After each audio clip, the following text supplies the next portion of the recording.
para ver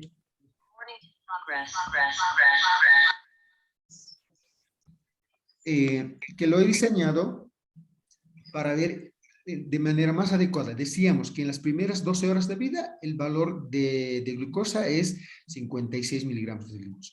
A partir de ahí 63 y a partir de las 48 a 72 horas pues 74. Entonces, con esto es lo que tenemos que determinar si estamos ante una hipoglicemia neonatal transitoria o estamos ante un hiperinsulinismo neonatal transitorio. Entonces, ese aspecto es muy importante determinar.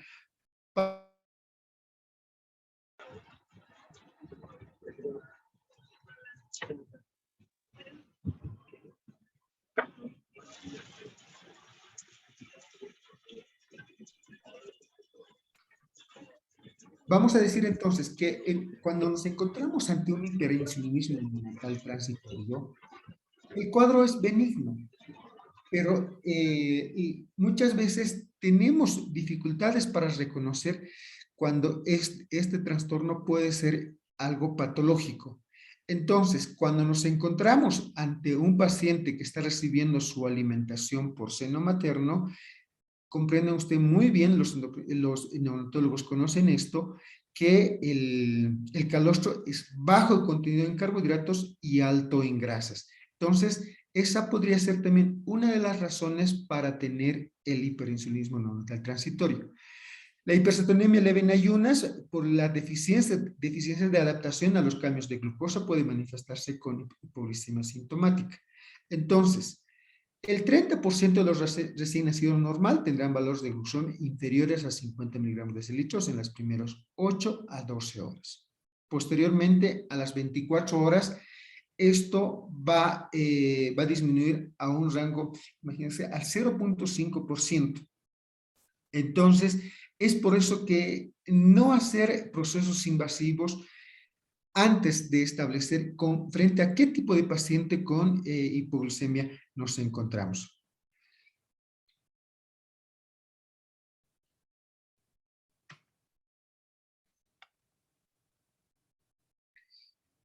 Entonces, las causas de una hipoglicemia transitoria o persistente tenemos que verle desde tres aspectos muy importantes. Los que están asociados al metabolismo materno, ¿va? Los que están con tratamiento farmacológico, que reciben las mamás, ritodina, propanolol, hipoglicemiantes orales, los hijos de madres o las mamás que han cursado con diabetes gestacional, o también hipertensión o preeclampsia y historia familiar o genético de hipoglicemia. Entonces, en el texto del Sperling, por ejemplo, acá no se menciona el uso de esteroides en la mamá. Vamos a mencionar enseguida ese aspecto, porque habitualmente es común que tengamos en el área de neonatología niños que ingresan con antecedentes de que sus mamás han recibido esteroides, ¿no? Como parte de la maduración pulmonar. Ahora vamos a encontrarnos con los asociados a problemas neonatales. Esto es algo bien importante también para establecer, porque esto se va a ir asociado los que es una de las razones por la que se utiliza esteroides en las mamás, es decir, asociados los niños con restricción de crecimiento intrauterino, el estrés perinatal, es un aspecto muy importante que tenemos que tomar en cuenta aquellos que han tenido sufrimiento fetal, aquellos que han estado con trabajo de parto prolongado, porque van a tener un hiperinsulinismo. Y la eritrobastosis fetal, todos los aspectos que provoquen el estrés perinatal, como se refiere la infección, hipotermia, prematuridad, y los síndromes congénitos asociados, que vamos a hacer un poquito más de énfasis porque esto va más al área de endocrinología, ¿no? Y los que van asociados al desorden de acción o exceso de la insulina, el hiperinsulinismo, ¿no? Entonces, tenemos que tomar en cuenta acá, como decíamos, el hiperinsulinismo transitorio o el hiperinsulinismo permanente. Y acá se mencionan las mutaciones que vamos a ir describiendo en las siguientes diapositivas. Entonces, Esto es un artículo que se ha publicado recientemente, lo he podido traducir porque, como ustedes lo ven acá, el artículo está en chino. Entonces, es un estudio de 515 prematuros, durante el estudio de los cuales solamente el 16.7% ha presentado hipoglucemia. Entonces, en acá describen o identifican cuáles son las causas más frecuentes para hipoglucemia: pequeño paladar gestional, los pacientes que han causado con cesárea, la hipertensión materna y este aspecto, lo que quiero hacer énfasis, ¿no? La administración prenatal de esteroides. Entonces, acá como podemos observarles en este estudio, lo que tratan de mostrar a qué edad más o menos se presenta la hipoglicemia en estos pacientes. Acá claramente nos dice que lo que utilizan el valor ellos es un valor de glucemia menor a 45 miligramos de decilitro dentro de las primeras 48 horas de vida. Evalúan a todos aquellos pacientes que hayan recibido betametasona 12 miligramos cada 24 horas en 2 dosis, y también hacen el estudio el tiempo desde la administración del esteroide y aquellos que han recibido 2 dosis completas, es decir, 2 dosis o una dosis parcial, o han recibido una dosis repetida, ¿no? Entonces, como habíamos dicho previamente, pues los pacientes que han presentado hipoglucemia son un 38.4%. El valor de glucosa que tienen ellos en media es de 52.24 miligramos de decilitro. ¿Y cuáles habían sido las razones por las que estos pacientes habían recibido esteroides? Por ejemplo, la preeclampsia, la ruptura prematura de membranas, un trabajo de parto prematuro, placenta previa y la elección por cesárea. Entonces, el trabajo de parto prematuro y la preeclampsia es una de las mayores indicaciones por las que se les ha administrado esteroides a las madres, y son las que han predispuesto para que estos niños pudieran desarrollar hipoglucemia. Entonces, conociendo todos estos aspectos o teniendo estos antecedentes en el expediente clínico del neonato, es importante que nosotros hagamos el monitoreo de la glucemia o el control de la glucemia, porque estos pacientes nos van a presentar hipoglucemia. Pero, ¿cuál es la importancia de hacerlo? No sabemos o no hay datos estadísticos cuál de estos cursan también con hiperinsulinismo, es decir, con hipoglucemia permanente. Entonces, por ejemplo, ¿quiénes han presentado más casos de hipoglucemia de los 38 pacientes que tenemos? Los que han presentado, aquellos que han cumplido con la dosis completa. ¿Verdad? Entonces, esos son los niños que han tenido mayor hipoglucemia, es decir, aquellas mamás que han recibido sus 2 dosis de esteroides son los que más predisposición tienen a desarrollar hipoglucemia. Ahora, en alguna oportunidad se había mencionado que había cierta predilección por el sexo masculino, pero en este estudio se puede demostrar pues que no hay esa predilección, ¿no? O sea, sexo masculino y femenino tienen el mismo factor de riesgo. Y estos estudios, es un resumen que se muestra en este mismo artículo, que los niños que presentan hipoglicemia, ¿cuánto era el porcentaje de estos niños que tenían habitualmente, o cuánto era la cantidad de niños que habían tenido hipoglicemia, quienes habían sido administrados previamente con esteroides? De manera casi uniforme podemos verle pues en un 23%, 20%, y solamente en este estudio que fue publicado en 2011 en un 10.5%, ¿no? Entonces,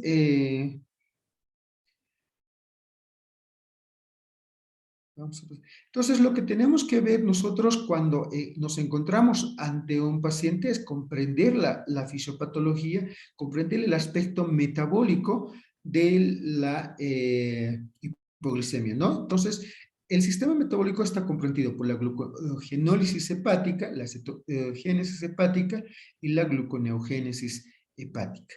A partir de esto vamos a tener lo que, cuando estamos con hipoglucemia de manera fisiológica, lo que tiene que suceder es una supresión de la insulina y de manera contraria tiene que tener la activación de hormonas contrarreguladoras. Entonces, vamos a ver ahora cómo se empieza a activar la glucogenólisis. Es la primera etapa para poder activar la producción de glucosa ante un paciente que está con hipoglucemia, ¿no? En las primeras 8 a 12 horas, ¿no? Entonces, vamos a ver a partir de del glucógeno a la glucosa 1-fosfato, vamos a tener la síntesis de glucógeno, entonces esta es la primera etapa donde se viene a activar. Esto más es un tema un poco más de endocrinología, voy a pasarlo por aspectos de tiempo.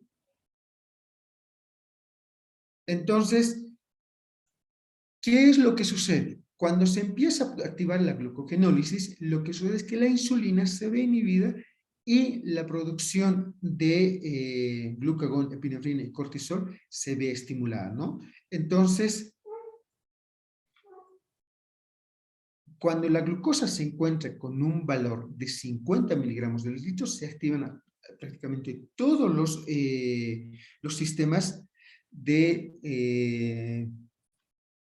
le llamamos así los contrarreguladores, ¿no? Los contrarios a la insulina, y es por eso de la importancia que en ese momento se debe tomar las muestras críticas. Pero voy a explicarles en esta diapositiva mejor. Bien, acá en esta gráfica podemos observar claramente, a medida que la glucosa va descendiendo, se empiezan a activar, se empiezan a producir el beta hidroxibutirato, los ácidos grasos libres, el lactato, pero como podemos observarle acá, entonces a partir de cuántas horas de hipoglucemia se va a empezar a producir el beta hidroxibutirato como fuente de energía para el sistema nervioso central, es decir, para las neuronas a partir de las 12 horas de vida, ¿no? Entonces, es por eso que cuando nos encontramos ante un paciente con hipoglucemia y habitualmente el servicio de endocrinología lo solicita, ya tiene muestras críticas, entonces esta es una de las razones. Pero voy a explicar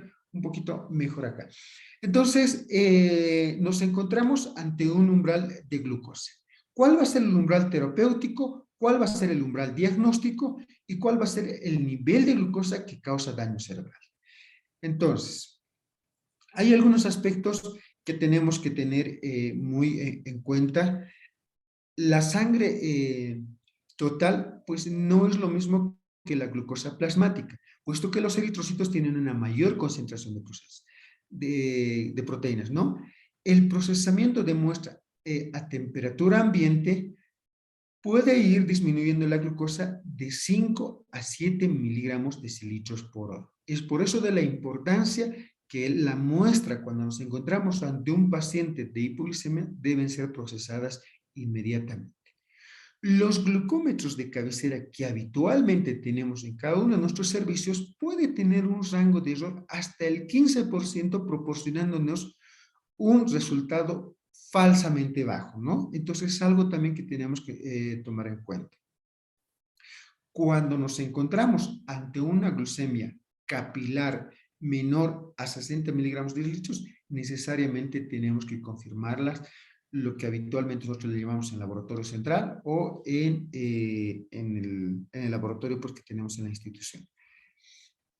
Entonces, la definición de hipoglucemia sintomática es la triada de Whipple, que habitualmente esto se utiliza en adultos, cuando decimos que tenemos signos y síntomas, más hipoglucemias, que revierte esto después de la administración de glucosa. Habitualmente se presenta esto en insulinoma de adultos, pero en recién nacidos y en lactantes, los signos de hipoglucemia no son específicos. Ustedes claramente en neonatología pueden comprenderlo. Pueden expresarme eso, que los niños pues no tienen manifestaciones clínicas específicas. Entonces, a partir de las 48 horas de vida, la glucosa menor a 60 miligramos que cause síntomas neurogénicos se debe investigar, ¿no? Entonces, Esta es una gráfica de cómo se produce, en cuánto tiempo la insulina baja. La insulina empieza a descender a las 4 horas cuando el paciente se encuentra en hipoglucemia. A partir de ahí se empiezan a activar las hormonas contrarreguladoras y vamos a mencionar, vamos a graficar en esta jeringuita, ¿no? Entonces, vamos a decir, ¿cuándo empieza a descender la insulina? Habíamos dicho, cuando nos encontramos con una glucosa entre 80 y 85 miligramos, la insulina empieza a disminuir. Con ese valor ya la insulina empieza a disminuir, ¿no? A partir de ahí, nos encontramos con una glucosa entre 45 y 54 miligramos de decilitro, la insulina ya no hay una producción. Si nosotros en ese momento hacemos el control de insulina con esta hipoglucemia, vamos a encontrarla habitualmente menor a 2 unidades internacionales por minuto, ¿no? Y posteriormente a eso, lo que se empieza a activar es el glucagón para poder contrarrestar esta y poder frenar la hipoglucemia, ¿no? Entonces, ¿qué es lo que va a suceder? Va a aumentar la concentración de glucosa y también se va a aumentar a presentar la epinefrina y el cortisol y también la producción de hormona de crecimiento, ¿no? Entonces, ¿cuál es la secuencia típica en cuanto al aspecto clínico de la hipoglucemia?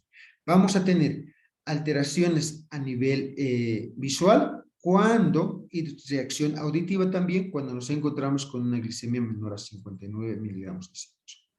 ¿Cuándo vamos a tener manifestaciones neurológicas? Cuando nos encontramos con una glucosa entre 45 y 63 miligramos de decilitro de la función cognitiva empieza a disminuir, ¿no?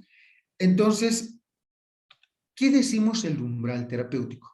Habitualmente, en muchos de los servicios en neonatología, lo que se hace es administrarles 2 ml kilopeso de solución dextrosa al 10% para poder contrastar la hipoglucemia, pero hay estudios, no me sale muy bien la bibliografía, creo que en todas las diapositivas, en la parte de abajo, porque se me está cortando, pero como podemos observarle acá, en este estudio, si nosotros le hacemos un boom de glucosa, vamos a aumentar la glucosa, pero secundariamente vamos a tener lo que se refiere el hiperinsulino, es decir, vamos a aumentar la osmolaridad sérica. Entonces, esto de manera secundaria va a producir una mayor producción de insulina. Entonces, ahí vamos a jugar a las subidas y las bajadas y por eso muchas veces no se resuelve. Lo que se recomienda es que se haga la infusión de continuo de dextrosa de 4 a 6 miligramos kilogramo minuto. Y el resultado al 60 minutos es lo mismo, ¿no? Entonces, es otro aspecto que tenemos que considerar también, porque muchas veces le toman muestras críticas, pero ya les han pasado la dextrosa y la insulina obviamente empieza a subir y muchas veces eso se maneja como un hiperinsulinismo, ¿no? Ahora, la pregunta o el miedo que siempre nosotros tenemos como médicos, no como endocrinólogos, o sea, siendo neonatólogo, decimos, ¿cuál va a ser el daño cerebral? ¿A qué edad se va a presentar? ¿Con qué valor se va a presentar el daño cerebral? Entonces, es una de las preguntas más frecuentes y debemos entender que las neuronas tienen muchas fuentes de energía. La glucosa, el lactato, el beta-hidroxibutirato, como habíamos dicho previamente. Entonces, se ha hecho distintos estudios donde se ha determinado si con glucosa de 45, 47 o 50 miligramos de decilitro se producía daño cerebral. Ninguno se han podido establecer porque ninguno analiza en ese momento cuál es la fuente de energía de ese paciente, ¿no? Entonces, ya decíamos, que después de 6 horas de ayuno, las cetonas pueden representar el 12% de la producción de energía del cerebro, ¿no? Entonces, con 30 miligramos de aceite de glucosa aumenta el flujo sanguíneo cerebral y se produce más suministro de oxígeno y glucosa. Entonces, Puede presentar, como habíamos visto previamente, puede presentar síntomas neuroglucémicos, sí, y sin embargo, los defectos de la cetogénesis producen síntomas con 60 miligramos de litros y la deficiencia de glucosa 6-fosfato, que esto es una alteración genética ya, puede tener alteraciones con síntomas, perdón, puede presentar síntomas con 20 a 30 miligramos de litro, ¿no? Entonces, el daño cerebral sí se produce cuando hay un hiperinsulinismo, pero hay que demostrar el hiperinsulinismo y es alta en este tipo de circunstancias, llegando hasta el 50%, ¿no? Entonces, eh, con esto queremos decirle que no existe un límite para el nivel, un nivel de glucosa para determinar cuánto siempre causa daño cerebral. ¿Cuáles son los signos y síntomas clínicos que van a presentar nuestros pacientes? Entonces, como habíamos dicho previamente, muchas veces no pueden ser específicos. Sin embargo, la irritabilidad es un signo en el recién nacido y lactante bien importante que hay que identificar. La hipotermia, el rechazo a las tomas de leche, los temblores y las convulsiones, ¿no? Que es algo muy importante. Y también los signos respiratorios como la apnea y que muchas veces nosotros le asociamos que esa apnea se ha producido por una hipotermia que ese paciente tenía en el posparto, pero sin embargo siempre se recomienda hacer la evaluación de la glucemia, ¿no? Entonces, ahora, haciendo el enfoque diagnóstico, ya habíamos visto previamente, tenemos que encontrar la historia clínica, detallando todos los aspectos que habíamos visto, la administración de esteroides, la edad gestacional, los antecedentes maternos perinatales y el aspecto fenotípico que nos va a presentar este paciente en el examen físico, los resultados en el estudio de laboratorio y las respuestas hormonales en el momento de la hipoglicemia, ¿no? Entonces, en los pacientes con restricción de crecimiento intrauterino, vamos a tener un hiperinsulinismo producido por el estrés, ¿no? Entonces, vamos a decir que la alteración de la glucosa, el síntoma de glucosa 6-fosfato, vamos a tener alteraciones que estos no se van a presentar habitualmente en el momento del nacimiento, puede presentarse incluso después de 3 meses de vida.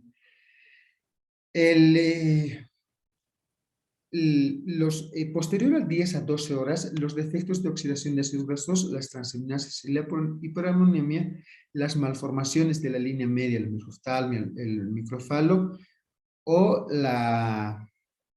pueden ser compatibles con una deficiencia hipofisiaria que a estos pacientes hay que hacerle una evaluación de distinta manera.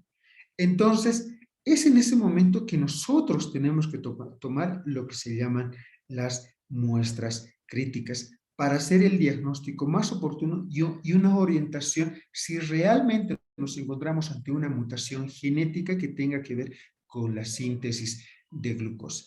Entonces, acá está la lista muy clara, tenemos que probar la glucosa, la insulina, péptido C, ACTH, cortisol basal. En este caso sí es válido evaluar lo que es la hormona de crecimiento, amonio, ácido láctico, ácidos grasos libres y obviamente la gasometría, ¿no? Voy a hacer una breve introducción de por qué es importante evaluar cada uno de estos estudios, ¿no? Entonces, aquí están los valores de referencia de cada uno de estos estudios que estamos solicitando para ver si nos encontramos ante una alteración metabólica y para ver si realmente ese paciente requiere otro tipo de abordaje o nada más nos encontramos con un hiperinsulinismo transitorio o con una hipoglicemia transitoria, ¿no? Entonces, ahí claramente podemos ver el valor de la insulina, el péptido C, el beta-hidroxibutirato, los ácidos grasos libres, el factor de crecimiento tipo insulina tipo 1 y la glucosa, ¿no? Entonces,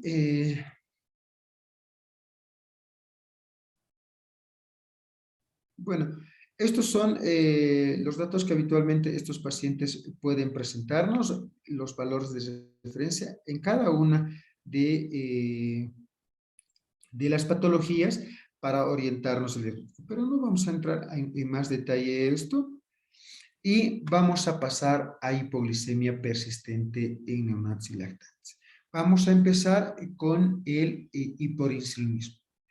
El hiperinsulinismo, como he dicho, es una desregulación de la secreción de insulina, es la causa más común de hipoglicemia persistente, teniendo una incidencia de 1 en 50,000 recién nacidos. Los factores perinatales de hiperinsulinismo inducidos por el estrés o de tipo monogénico o síndrómico. Entonces, ¿cuál es lo que nosotros tenemos que hacer?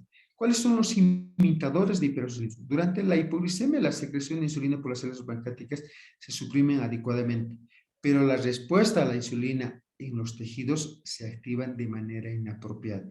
Es por esta razón que no se recomienda muchas veces hacerles los bolos que nosotros habitualmente les hacemos, y eso pues no nos ayuda muchísimo porque de manera secundaria les podemos producir a nuestros pacientes un hiperinsulinismo.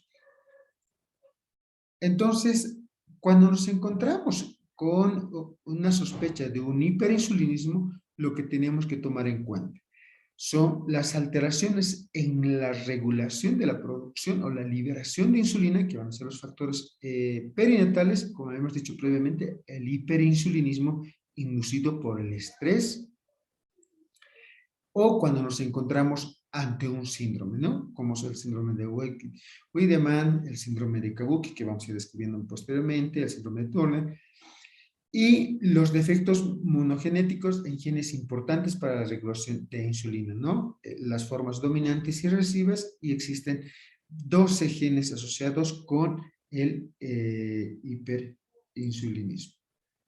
Entonces, este es un diagrama, el hiperinsulinismo debido al estrés que se produce en una incidencia de 1,6 recién nacidos vivos a 12,000, puede afectar hasta el 50% en los neonatos, tiene una presentación clínica leve a severo, que pueden requerir una dosis altas de glucosa mayor a 12 miligramos por gramo minuto, y esta respuesta de hipoglicemia en ayunas con insulina se detecta de manera inapropiada, ¿no? La característica de esto, del hiperinsulinismo debido al estrés, es que es más frecuente en varones.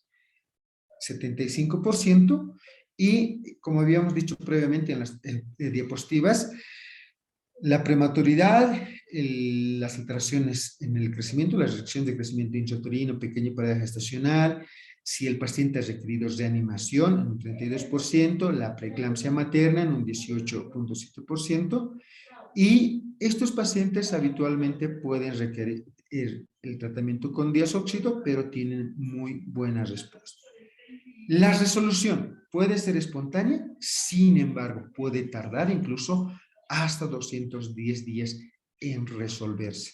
Entonces, es por eso muy importante que hagamos énfasis en este aspecto, y cuando nos encontramos ante este tipo de pacientes en la literatura, y hay muchísima evidencia también, que actualmente ya no, pero hace mucho tiempo atrás se utilizaba dosis de esteroides para contrarrestar esto. Actualmente no está recomendado utilizar glucocorticoides cuando nos encontramos con un paciente con hipoglicemia que puede ser secundaria a un hiperinsulinismo.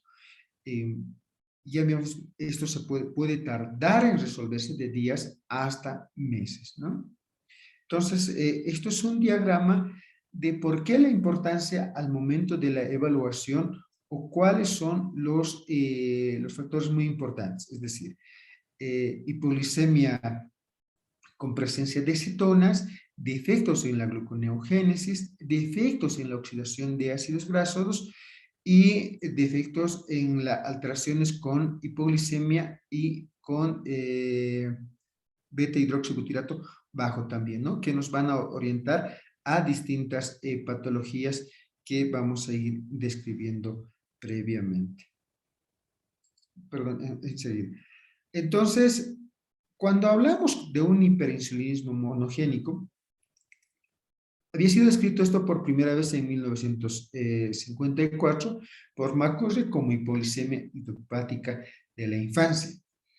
Esta hipoglicemia hiperinsulínica persistente de la infancia representa un grupo de trastornos genéticamente heterogéneos que van a ser caracterizados por una secreción inadecuada de insulina. Como me han dicho previamente, su incidencia es 1 en 50.000.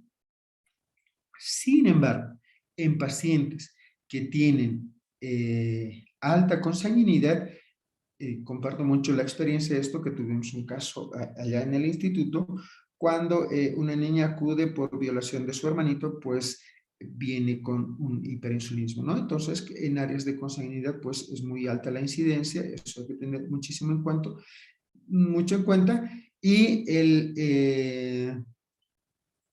ya ahora pasándonos directamente a las alteraciones genéticas, lo que vamos a encontrar son más frecuentes el ABCC8 y el KSNJ11. Entonces, las alteraciones de la glucokinasa vamos a verles en las que van a estar codificadas por la glucokinasa, habíamos dicho, las que están codificadas por la GLUT1, también vamos a tener alteraciones, los que van a ser por la enzima mitocondrial de la cadena corta 3-hidroxiacetilcoenzima deshidrogenasa. También vamos a tener alteraciones del transportador del monocarboxilo. Y los más importantes, ¿no? Las alteraciones que vamos a tener el factor nuclear 4 alfa de hepatocitos y el factor 1, ¿no? Y también los que vamos a tener alteraciones de la mutación FOXA2, que va a ser una caja de la horquilla codificada por la FOXA2. Entonces, esta es la producción de la regulación de insulina, y es algo que nosotros tenemos que comprenderlas, porque se produce primeramente la entrada de la glucosa, que va a ser, que se va a producir por una difusión facilitada a través del transportador de glucosa, GLUT1. Acá tenemos la GLUT1, y estas van a ser fosforiladas por la glucokinasa, acá, y posteriormente lo que va a llevar a una oxidación de la glucosa y aumento de la relación ATP-ADP. Y por tanto, lo que va a producir es un cierre de los canales de potasio. Acá tenemos, y estos lo que van a producir es un complejo que van a estar conformadas por dos subunidades, una subunidad formada por los poros selectivos de potasio, KIR6A2, acá tenemos, y también los que van a ser por el receptor 1 del sulfonilureas, o SUR1, llamadas acá.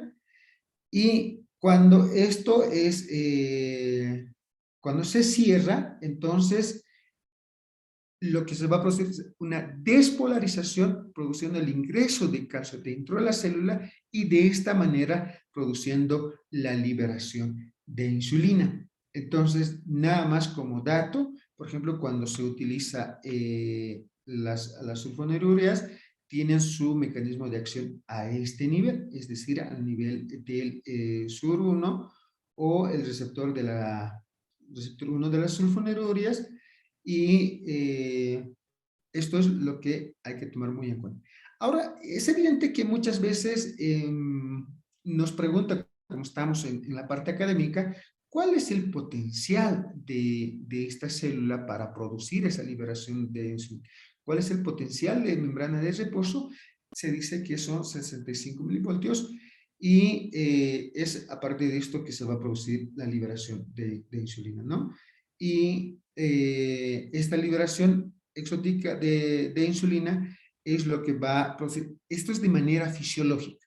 Ahora, entonces, Cuando ya nos encontramos con mutaciones específicamente, por ejemplo, los canales de ATP de potasio, es la forma más común y la más grave de hiperinsulinismo. La presentación clínica depende de la severidad de la mutación y vamos a encontrarnos con, con una mutación recesiva, dominante, pero recesiva que va a responder al diosóxido, y recesiva dominante que no responde al diosóxido, ¿no?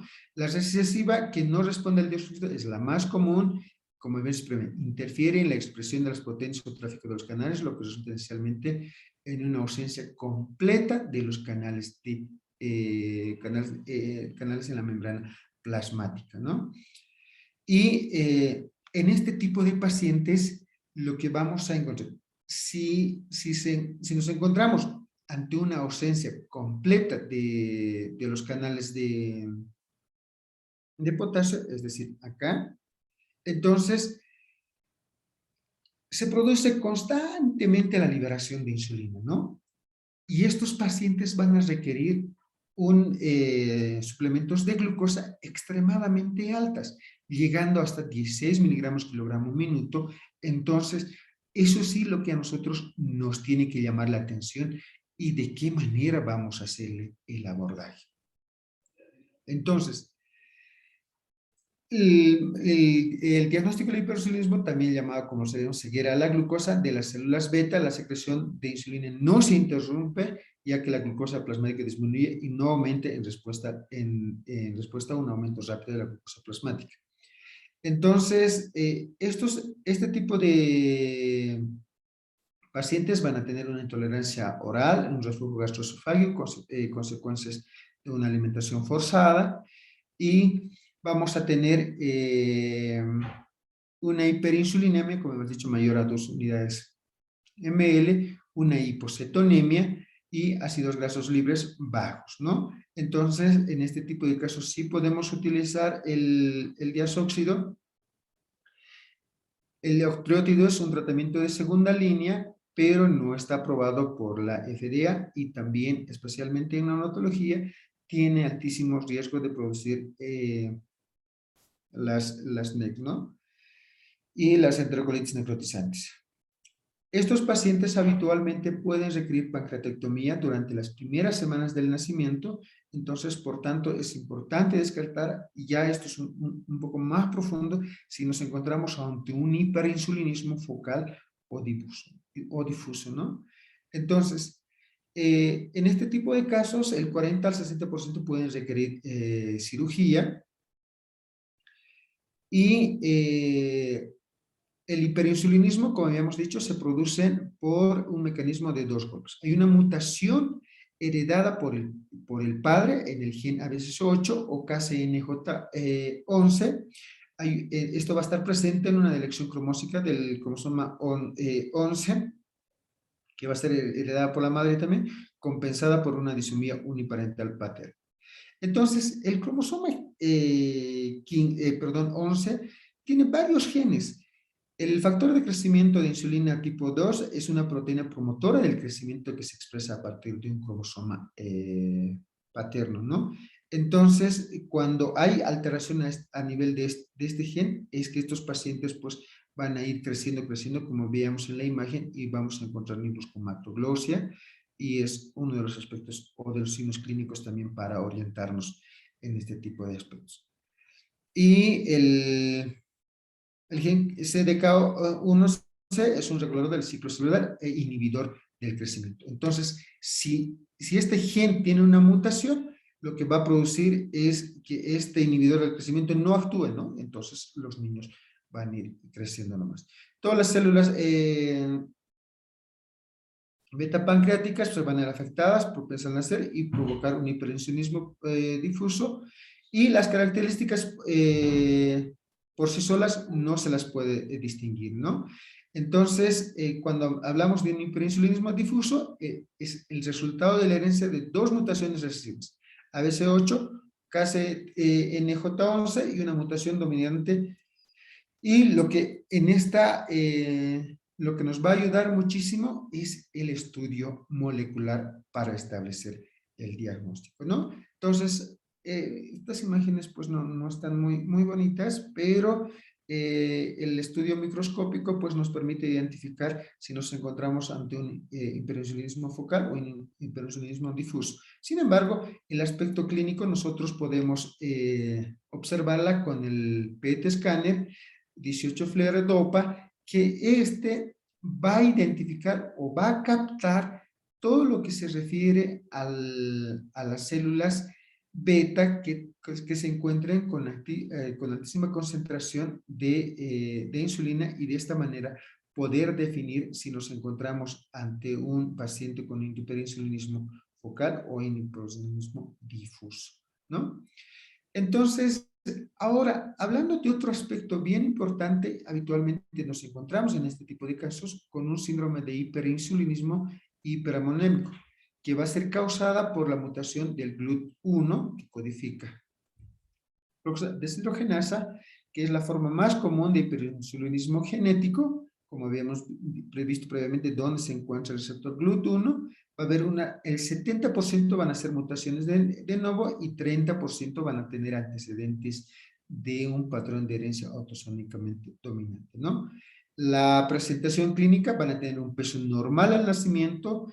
El diagnóstico se hace en la infancia. La hipoglicemia inducida con ayuno con amonio de 60 hasta 150 no aumenta con la alimentación de proteínas, y la hiperamonemia no parece causar síntomas y no requiere tratamiento. Estos pacientes responden muy bien lo que es al diazóxido, con una dosis de 5 a 15 miligramos kilogramo día. Es importante cuando hablamos del diazóxido, la respuesta se espera aproximadamente en 4 a 6 días, ¿no? Ahora vamos a hablar de otro aspecto también importante, que vamos a hablar del hiperosmosis con mutación inactivadora. Perdón. Esto es un trastorno autosómico dominante. Sin embargo, juegan un papel muy importante en la glucosa deshidrogenasa. No van a presentar signos de disfunción hepática, ni miocárdica, ni de efectos sobre los músculos esqueléticos. La presentación clínica de este tipo de hiperinsulinismo va a ser una aparición tardía de hipoglicemia, y puede, sin embargo, en neonatos puede ser temprana y puede ser grave. La hipoglicemia va a ser inducida por proteínas, va a tener un aumento de la hidroxibutililcarnitina, y no tiene niveles elevados de hiperamonemia, ¿no? Entonces ahora vamos a hablar del hiperinsulinismo activada por las mutaciones de la glucoquinasa. Esto van a alterar la cinética de la glucoquinasa al aumentar la afinidad enzimática por la glucosa, y causan hipoglicemia al disminuir el umbral para la secreción de insulina, ¿no? Entonces, la insulina se produce en una mayor cantidad en relación a la glucosa, como lo habíamos visto previamente. ¿Y cuál va a ser la presentación clínica de esto? Van a tener el peso al nacer, va a ser grande para la edad gestacional. La hipoglicemia va a ser en neonatos, más frecuentes en niños.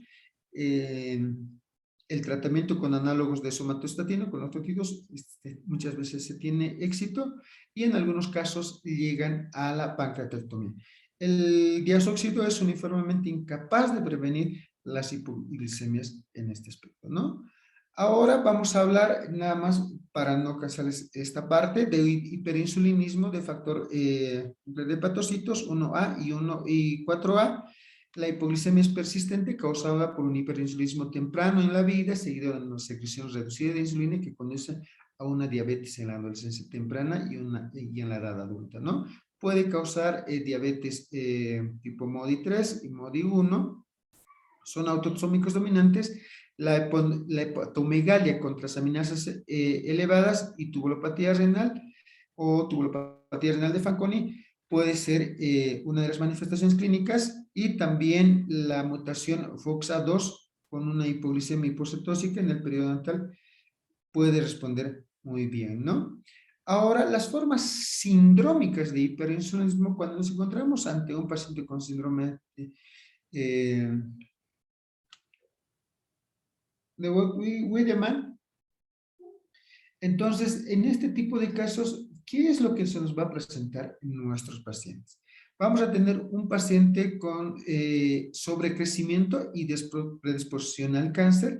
Las características clínicas van a comer sobre una macrosomía, macroglosia, visceromegalia, defectos en la pared abdominal, pliegues, hoyos en la oreja, asimetría corporal y mayor riesgo de desarrollar tumores embrionarios, ¿no? El 50% de hipoglicemia por hipertensión en algunos periodos con del síndrome de Wiedemann responden al dióxido, mientras que otras requieren pancreatectomía para controlar la hipoglicemia. Ahora, las otras causas es el síndrome de Kabuki. Se dice que lleva este nombre por la forma de estos pacientes que tienen de esta máscara.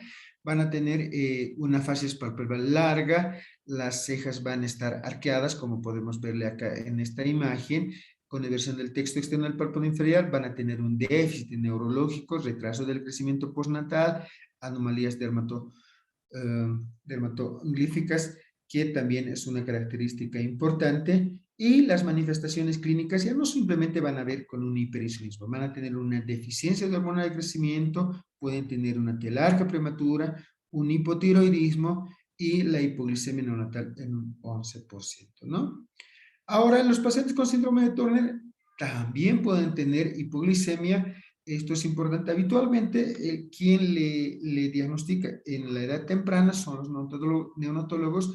El síndrome de Turner, que estos pacientes pueden tener hipoglicemia y pueden requerir incluso pancreatectomía.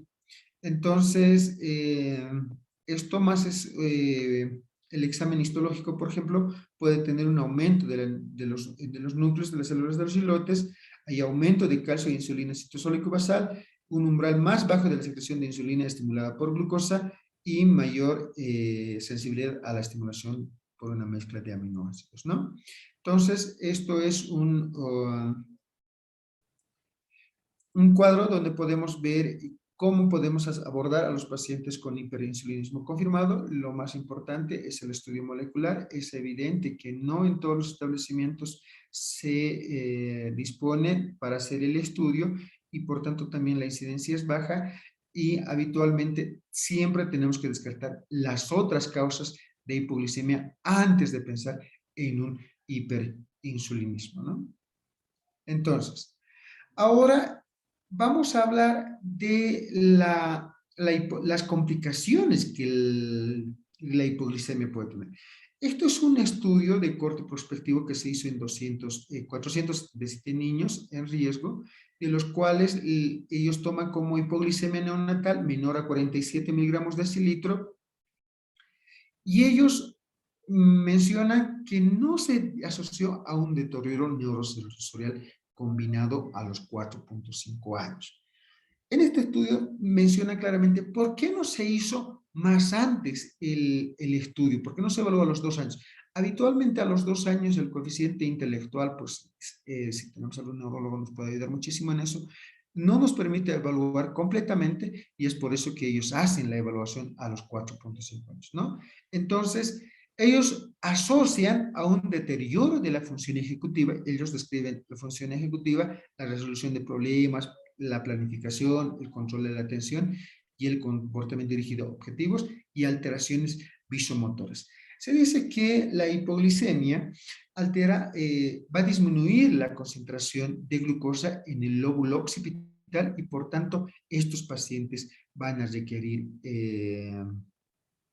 evaluación oftalmológica, ¿no? Muchas veces nuestros niños tienen alteraciones visuales, pero no tenemos el antecedente si estos pacientes han cursado con hipoglicemia o no han cursado con hipoglicemia. Es por eso que se recomienda que cuando el paciente es dado de alta, especialmente de una UCIN o de una OTIN, se describa que el paciente ha tenido el antecedente de hipoglicemia, por tanto, debe tener la valoración oftalmológica que corresponde a partir de los 4.5 años. ¿Qué está asociado más o qué es lo que predispone de manera más alta para la hipoglicemia, los episodios graves, recurrentes y clínicamente no detectados. Es decir, habitualmente los pacientes que han tenido o no han sido atendidos en un centro hospitalario o si han estado con la mamá, pues habitualmente las primigestas que no, que están más afligidas por el dolor y todas las circunstancias que nosotros conocemos, entonces estas mamás no le ponen muchísima atención y es por eso que hay que recomendarles de qué signos y síntomas deben reconocer las mamás al momento de encontrarse con un recién nacido, especialmente que había tenido los antecedentes que habíamos visto previamente, restricción de crecimiento intrauterino, el antecedente de uso de esteroides, preeclampsia, placenta previa, trabajo de parto prolongado, todos estos, ¿no? Entonces, acá podemos observar claramente cómo se presenta la alteración neurológica en frecuencia y en severidad. Como podemos observarla, la frecuencia de presentación de la disfunción ejecutiva mayor a 3 episodios es alta. Acá también podemos observar la severidad, es en la que más se presenta, la severidad de hipoglicemia va a ser mucho más mayor a aquellos que hayan tenido con una glucosa media, ¿no? Entonces, para que nada más tomemos en cuenta cuándo se presenta o cuándo va a tener más complicaciones nuestro paciente y la importancia de hacer el seguimiento a estos pacientes y a qué edad evaluarle, ¿no? El manejo no hay mucho. Ustedes conocen muy bien este manejo. Habíamos dicho, habitualmente en los hospitales se manejan con glucemias menor a 40 miligramos de ese litro, los bolos de dextrosa que habíamos conversado previamente, la perfusión continua de insulina que se las debe hacer. Hay algo que nosotros siempre habíamos... hay mucha controversia, es decir, si yo le pongo un bolo, va a tener más beneficio que iniciarle mi infusión continua. Les he demostrado en la gráfica que no hay ninguna diferencia, se le puede iniciar directamente con infusión continua de glucosa y porque si yo le pongo un bolo de manera secundaria, repito nuevamente, voy a producir también un hiperinsulinismo y por ende voy a tener otra vez hipoglicemia, ¿no? Entonces, en los pacientes asintomáticos con factores de riesgo, la alimentación precoz en la primera hora es muy importante o la solución dextrosa a los 30 minutos y a los 4 horas de vida, pues hay que tener, si la glucosa está menor a 30 miligramos de litros, hay que administrar soluciones de 30 a 40 miligramos, alimentación y solución dextrosa, de 4 a 24 horas, pues ya menor a 35 y de 35 a 45 es alimentación con dextrosa, ¿no? Hay opciones de tratamiento. Esta es un artículo que quizás ya la conocen, el gel de dextrosa al 40%, pues es una buena alternativa para utilizar y evitar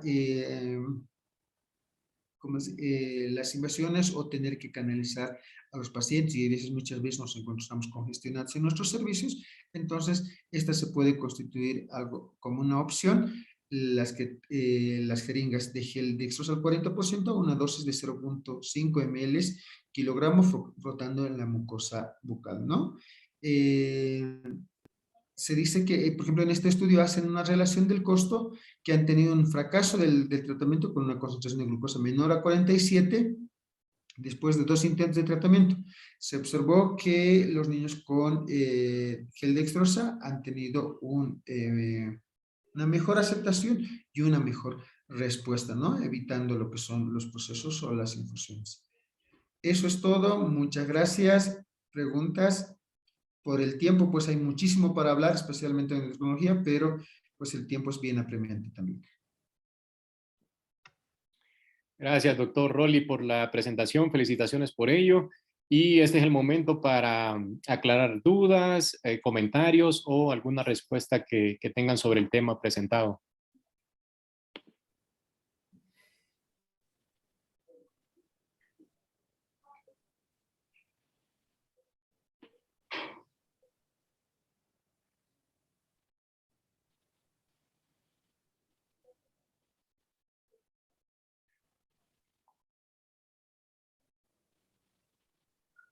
Creo que todos están cansados, ¿no? Es que es un poco pesado la parte de hiperinsulinismo, las mutaciones genéticas, sí, es un poquito complicado y a veces pues sí, sí cansa de verdad.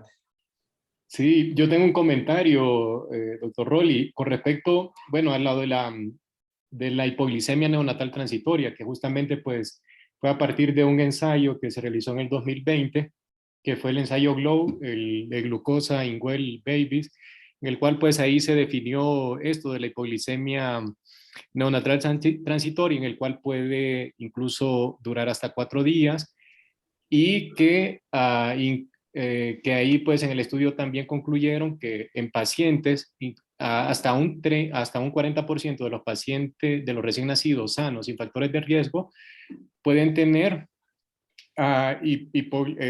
datos de glicemias menor a 40 y que incluso no son factor de riesgo para alteración neurológica.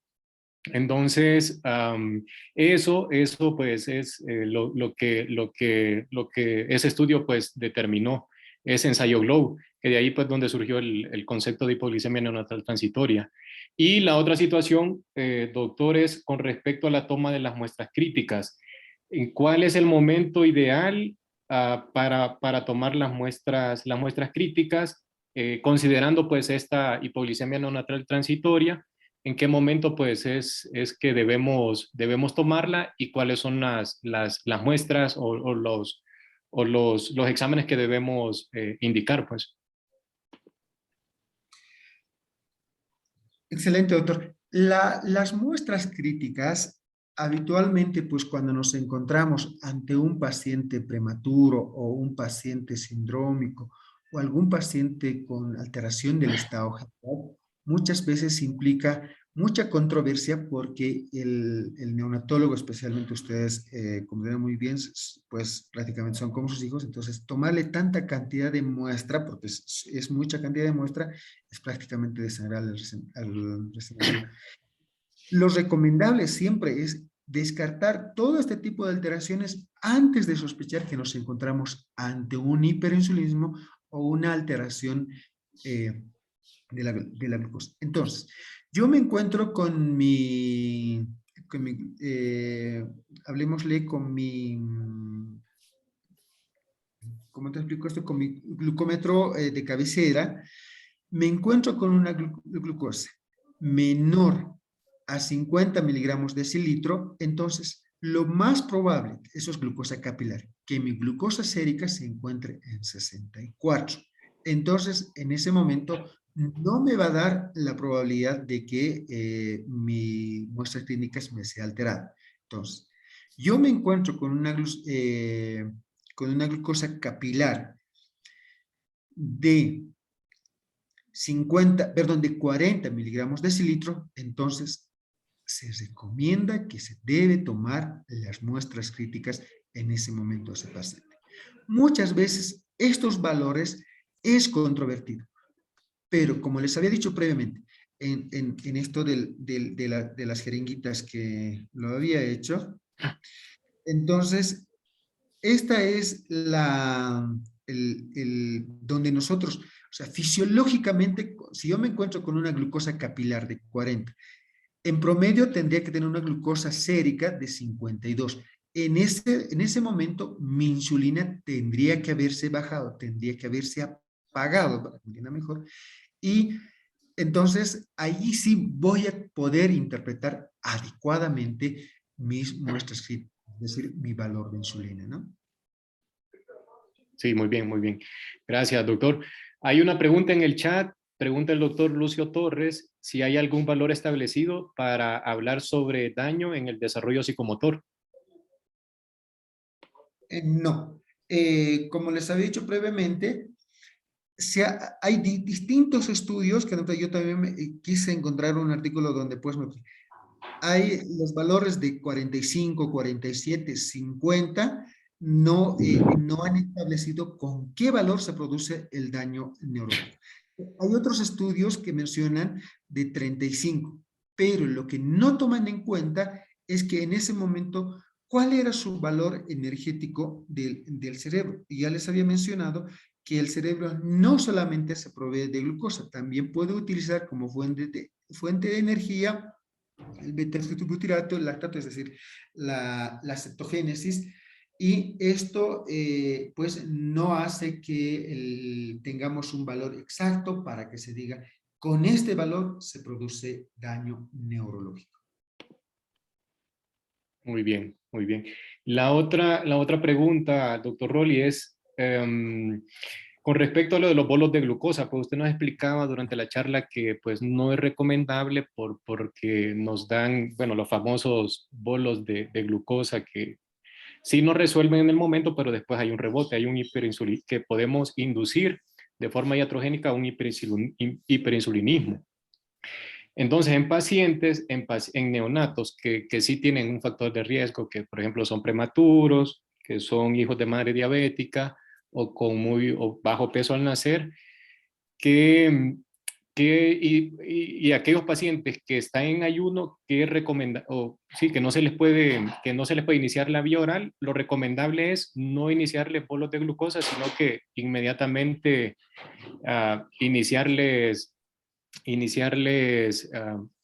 pues ya glucosa parenteral.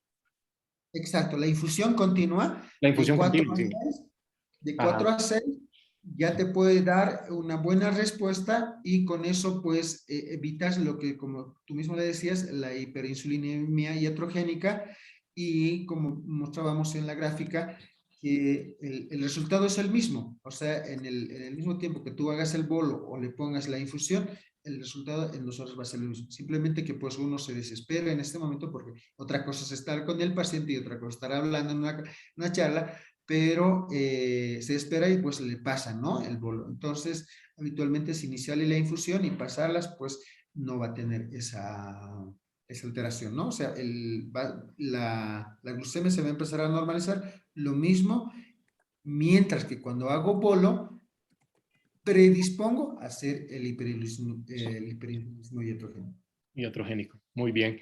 Sí, comenta en el chat del doctor Alejandro Hinojosa que en la Academia Americana de Pediatría y las asociaciones de lactancia en el periodo de transición sí aceptan valores entre 25 y 40 miligramos por decilitro de glucosa sin datos clínicos, pero ¿qué opina usted al respecto? Mira, es, esta gráfica es la síntesis de muchos aspectos donde nosotros tenemos que evaluar. Cuando nos encontramos ante un paciente con hipoglicemia, tenemos que ver que nos estamos encontrando ante un paciente de glucosa capilar y glucosa sérica, que son muy distintas. Entonces, en ese momento, cuando yo tengo ese paciente con glucosa capilar que está menor a 30 miligramos de litro, tengo que confirmar con glucosa sérica. Necesariamente tengo que confirmarlas y evaluar cuánto tiempo de ayuno ha tenido ese paciente, qué tipo de alimentación está teniendo, porque no es lo mismo que un paciente tenga alimentación con leche materna o con leche de fórmula. Entonces, esos aspectos nos van a permitir muy bien al momento de evaluar si nos encontramos ante una hipoglicemia transitoria o una hiperglicemia Fíjate que transitoria. no, es como el cocinar. Ya. Estuvo buena, ¿eh? ¿De qué trataba? De hipoglicemia neonatal. Yo también tengo una duda. Muy bien, sí, adelante, doctor Alfredo. Comentó en el paciente que está presentando hipoglicemias que no es recomendable los bolos de glucosa, sino más bien aumentar la infusión de insulina. También comentó que no es como lo más adecuado el manejo de esteroide, pero creo que sí es una práctica que habitualmente utilizamos varios.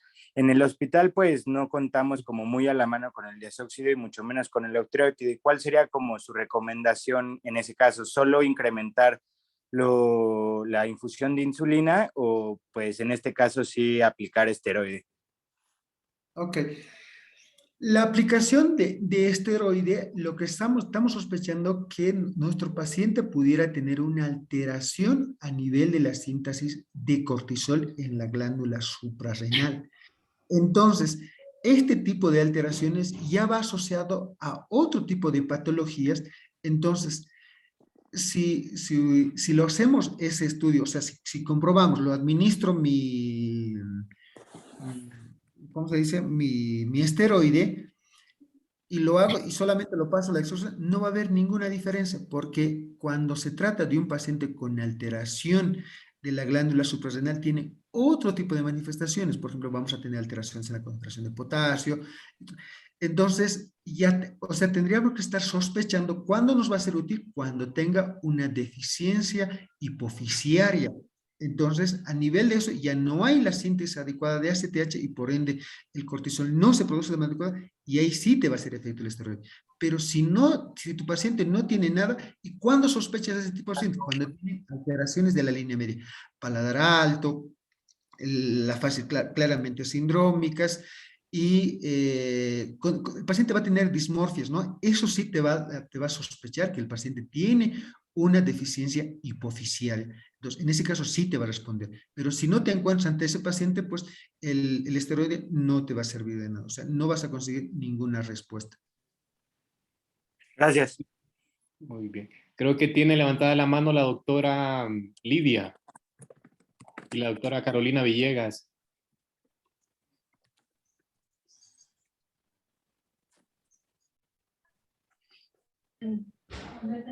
Lidia no está. Bueno, es Sí. práctica muy común el bolo de glucosado, efectivamente. La tendencia es ya a no usarlo. ¿Qué pasa cuando estamos con un niño hipoglucémico que empezamos la glucosa kilo minuto sin bolo?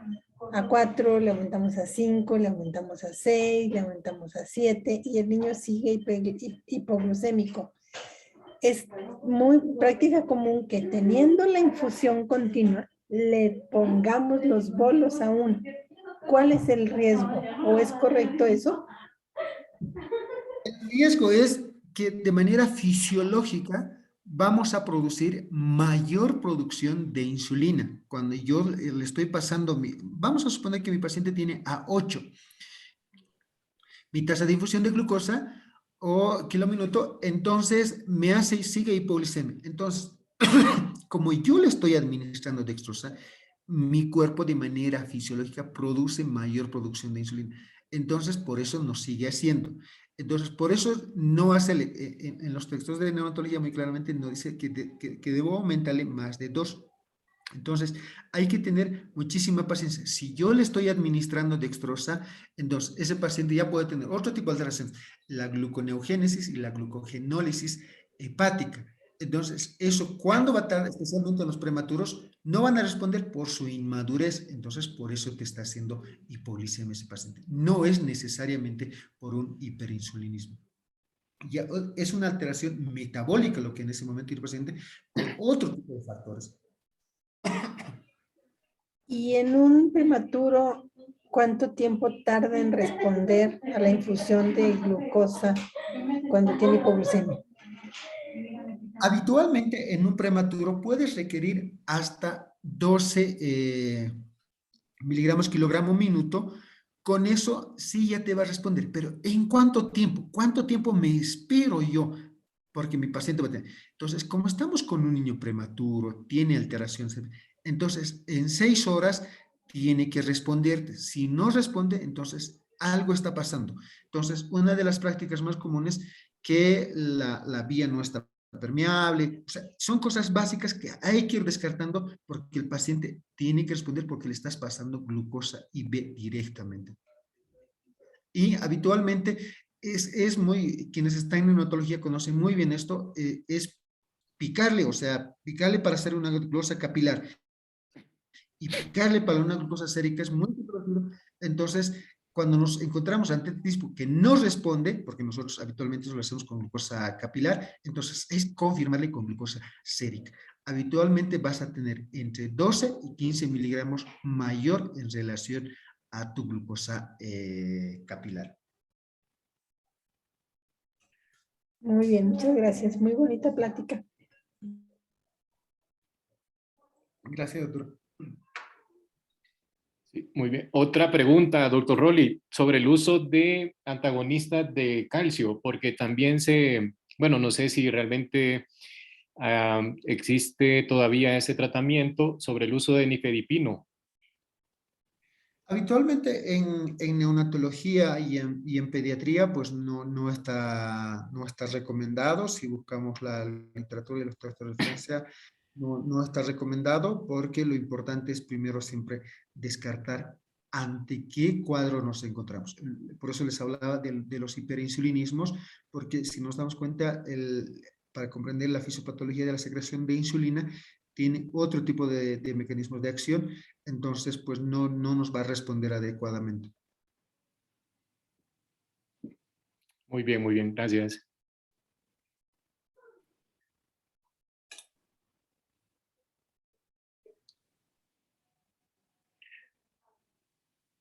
Pues excelente ponencia, dice el doctor Lucio Torres.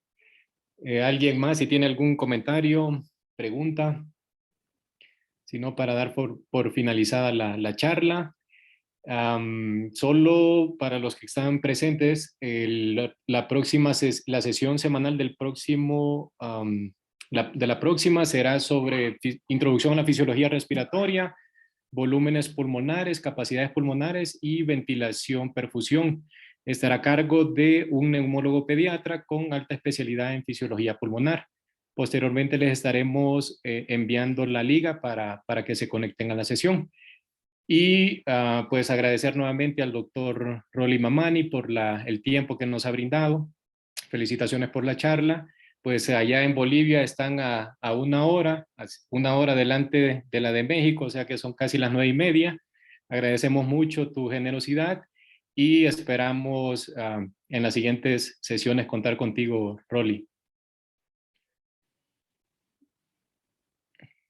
A ti me alegra muchísimo saludarte, muchos éxitos a todos, pues dispuestos a contribuir con todos estos aspectos, ¿no? Y de hecho, pues los hiperinsulinismos congénitos se está haciendo el diagnóstico masivo en un centro en Filadelfia, es gratuito, nada más hay que enviarlos, pues si nos gustan, pues nosotros con gusto les colaboramos con todos los datos para que se puedan hacer este tipo de estudios.